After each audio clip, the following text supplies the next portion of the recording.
ថ្ងៃនេះគឺកងវិស្វកម្មយោធាថៃបានរើផ្សារច្រកអានសេះនិងរើរោងលោកតាអ៊ុំនិងឯច្រកអានសេះនៅពេលដែលក្រសួងការពារជាតិយើងគឺស្ងាត់ចងំរឿងនេះយើងឃើញគ្រឿងចាក់របស់ថៃព្រោះមួយថ្ងៃនេះកន្លែងដែលលោកតាអ៊ុំហ្នឹងគឺគេរើថ្មថៃទម្លាក់គ្រាប់ខ្ទេចខ្ទីអស់ហើយរោងលោកតាអ៊ុំដែលនៅក្នុងដែនអធិបតេយ្យកម្ពុជាហើយផ្សារផ្សោអីផ្ទះហ្នឹងវាបោះបង់ចោលហើយប៉ុន្តែជាផ្សារនៅតំបន់ច្រកអានសេះហ្នឹងក្នុងដែនអធិបតេយ្យកម្ពុជាហ្នឹងតាំងពីមានចំនួនមកស្ងាត់ចងំប្រជាប្រដ្ឋចោលស្រុកអស់ហើយដោយសារតែมันអាចស៊ូទ្រាំនឹងការទម្លាក់គ្រាប់បានអញ្ចឹងទៅហើយឃើញរោងលោកតាអ៊ុំហ្នឹងបាក់បែកខ្ទេចខ្ទីអស់ពីមុននៅរាយប៉ាយហ្នឹងគ្មានអ្នកណាបានទៅកាយទៅស្ដារអីទេព្រោះវាអត់ទាន់ចប់សង្គ្រាម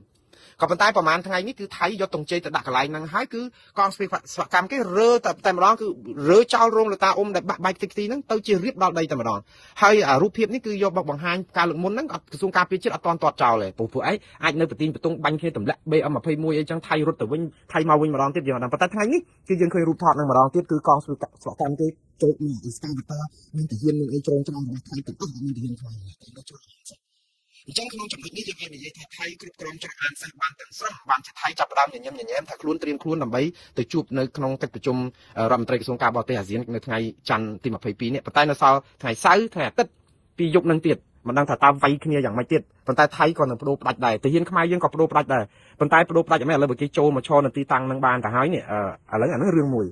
ួយទៀតយោធាថៃអះអាងថាចូលយកសាកសពទាហានថៃ2នាក់បានហើយនៅភ្នំ350ក្បែរប្រាសាទតាកបីបងប្អូនទាហានថ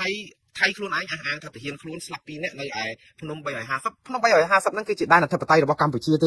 ព្រោះភ្នំ350ហ្នឹងវាជាទីទួលដែលខ្ពស់ដែលជាមូលដ្ឋានទ័ពរបស់ខ្មែរដែលអាចការពារប្រាសាទតាកបីបានយ៉ាងស្រួលដែរព្រោះអីអាចផ្លោងទៅថៃនៅឯចកេះភ្នំអីអញ្ចឹងទៅព្រោះជំរាលចុះពីហ្នឹងមកគឺប្រាសាទតាកបីតែម្ដងតែថៃប្រាប់ថាគ្រប់គ្រងប្រាសាទភ្នំ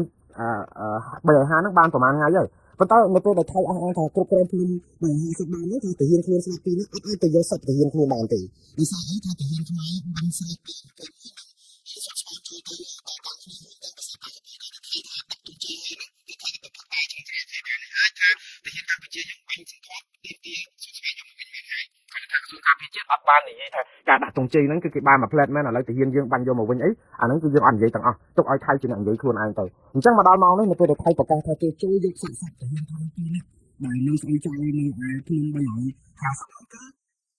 ចង់បញ្ជាក់ថាគេចូលទៅគ្រប់គ្រងតំបន់នេះបានវិញទៀតហើយពួកគេយកមកនេះគឺពីយើងវិញហើយថៃគេថាគេចូលមកវិញទៅបានជាគេយកសិទ្ធិរបស់គេដែលហ៊ានទៅចោលបាត់ខ្លួនពី3ថ្ងៃហើយនៅក្នុងភ្នំ350គេចាំបានន័យថាម៉េចបានន័យថាថៃអាចនឹងប្រាប់ថាគេគ្រប់គ្រងតំបន់ភ្នំ350នឹងប្រាសាទតាកបីបានវិញទៀតហើយអញ្ចឹងហើយបានជាថៃចាប់ផ្ដើមមានទឹកមាត់ប្រៃឬក៏ថាផ្អែមបន្លែចាំចូលទៅប្រជុំហ្នឹងគឺបានករណីច្រកអានសេះបានដាច់ទាំងស្រុងអាហ្នឹងតាមការអះអាងទេបងប្អូនខ្ញុំអត់និយាយថាថៃយកបានទាំងអស់ទេហើយភ្នំ350និងប្រាសាទតាកបីចំមិនចង់នៅក្នុងនេះថៃអាចថាគ្រប់គ្រងបានទេព្រោះខាងកម្ពុជាអត់ទាន់ទាត់ចោលព័ត៌មានហ្នឹងទេមួយទៀតអស់ពីហ្នឹងគឺថៃប្លង់គ្រាប់យ៉ាងសន្ធាប់ពីនាវាជើងទឹកចូលមកច្រកចាំយាមចូលអីហើយក្នុងពេលជាមួយគ្នាហ្នឹងទាហានថៃក៏បានថតពីច្រើនពីការចូលទៅគ្រប់គ្រងផ្ទះបីក្នុងបានទាំងស្រុងទៅទៀតហើយផ្ទះបីក្នុងទៅតាមទ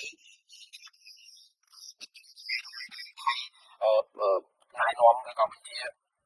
ាស្នើឲ្យកម្ពុជារើផ្ទះ3ខ្នងនឹងចោលទៅហើយក៏លើថាទាហានយើងហ្នឹងគឺរើឲ្យបាន1ខ្នងចុងក្រោយ2ខ្នងទៀតក៏វាយចោលអស់ទៅព្រោះថៃគេថាចូលក្នុងដែនអធិបតេយ្យរបស់គេប៉ុន្តែផ្ទះហ្នឹងផ្ទះទាហានស្នាក់នៅហ្នឹងយើងសុកចិត្តវាយផ្ទះហ្នឹងចោលដើម្បីកុំឲ្យថាវាមានចំនួនអីទៅអត់ធ្មត់អីអញ្ចឹងណាប៉ុន្តែឥឡូវនេះថៃគេចូលមកដល់ក្នុងតំបន់ហ្នឹងកាយចូលដល់លេនដ្ឋានរបស់យើងគេបង្ហាញរូបថតបង្ហាញអីមកកណោក៏ដឹកហ្នឹងខាងកម្ពុជាអត់បាននិយាយថាថៃពិតជាបានគ្រប់គ្រងផ្ទះ3ជាន់ផ្ទះ3ខ្នងឬក៏លេនដ្ឋានដែនអធិបតេយ្យកម្ពុជាទេគឺនៅតែនិយាយថាភាគីកម្ពុជានៅតែប្រយុទ្ធស្វិតស្វាញឈរជើងគ្រប់មូលដ្ឋានគ្រប់គោលដៅអញ្ចឹងក្រសួងការពារជាតិអ្នកស្រីម៉ាលីសុជាតាប្រើតែថ្នាំអាចសន្សាយមកគ្រាប់នឹងដដែលគ្រប់រឿងគឺថានៅតែស្វិតស្វាញខ្ញុំជឿថាស្វិតស្វាញទៅហើយប៉ុន្តែយើងគួរតែទាត់ចោលព័ត៌មានគេខ្លះចង់និយាយថាថៃលើកឡើងនេះគឺមិនពិតទេជាព័ត៌មាន fake news ឬព័ត៌មានคล้ายៗអីសោះខ្លះសិនណាឲ្យដូចយើងធ្លាប់ធ្វើពីមុនមកប៉ុន្តែអត់សោះរឿងច្រកអានសេះក៏អត់រឿងផ្ទះ3ខ្នងក៏អត់រឿងភ្នំ350ក៏អត់រឿងប្រាសាទតាកបីក៏អត់អញ្ចឹងយើងអាចសន្និដ្ឋានបានថាអ្វីដែលថៃផ្សាយនឹងគឺជាព័ត៌មានពិតរបស់ខាងថៃហើយដែលធ្វើឲ្យថៃគិតថា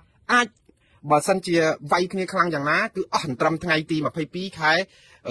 មករាសំទោសខែធ្នូនេះឯងនៅពេលដែលជួបរដ្ឋមន្ត្រីក្រសួងការបរទេសពិសេសអាស៊ានដែលតាមការផ្ដួចផ្ដើមរបស់លោកអានវ៉ៃអ៊ីប្រាហ៊ីមនោះព្រោះអីបើយើងមើលចំណុចទាំងអស់នេះគឺថៃចាប់ផ្ដើមសន្ធាប់ ឈរជើងនៅតំបន់នេះបានចឹងថៃគិតថាខ្លួនបានអីខ្លះយ៉ាងហោចណាស់ក៏ស្អំចិត្តប្រជាប្រដ្ឋថៃថាបើមានកិច្ចព្រមព្រៀងវិលទៅរកការជួបបាញ់យ៉ាងណាអ្នកណាឈរជើងនៅណាគឺថៃឈរជើងបានតំបន់នេះដូច្នេះរឿងនេះហើយដែលជារឿងខូចរបស់ថៃបងប្អូនខ្ញុំមិននិយាយថាទាំងអស់នឹងបានទៅថៃទេប៉ុន្តែថៃនេះណាបើអត់បានស្អីមួយដើម្បីស្អំចិត្តប្រជាប្រដ្ឋថៃថាខ្លួនវាយបានកន្លែងណាទេព្រោះស្លាប់ទាហានថៃមកកណ្ដោដែរដូច្នេះថៃនឹងមិនព្រមមកអង្គុយជជែកគ្នាអីទេ